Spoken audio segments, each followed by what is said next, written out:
There was a short period while I was in high school that still gives me the chills. I remember it like it was yesterday. Everything had seemed so normal, and then something changed. Days went by, and I began to have trouble sleeping. My room in the basement was already a little eerie, a whole floor away from anyone else and with an exterior entrance that could allow anyone to break in, possibly unbeknownst to my family. I woke up in a panic one night. A sound had awoken me. I lay still, trying not to breathe and listening for the sound that had broken my sleep. Suddenly I heard it.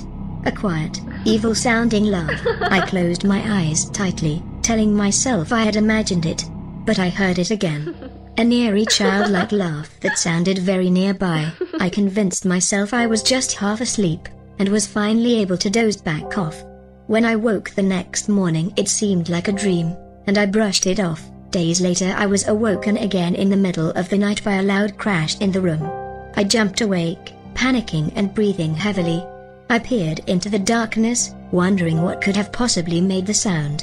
Suddenly I heard the laughter again. This time it seemed to be coming across the room. I listened closely. I heard another sound, even more bone-chilling than the laughter. Footsteps. Small and quick, but very distinct. I jumped from my bed and flipped on the light switch. As the light hit my eyes, I squinted and peered around the room.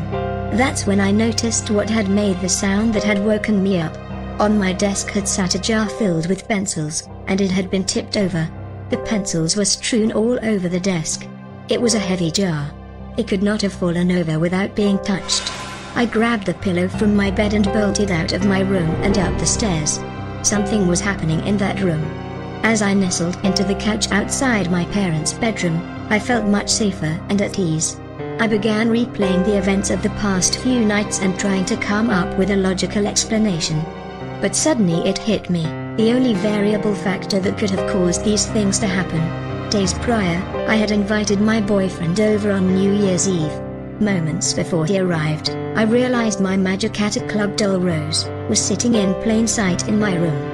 The doll under my bed, could it be possible? The next day I found Rose lying underneath my bed. But something seemed odd. She was laying on her side, and almost seemed to be looking at me when I knelt down.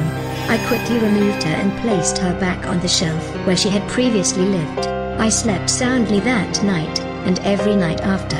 As terrifying as it is to admit or believe, I don't find this to be a coincidence.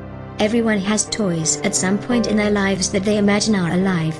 But what if they really are?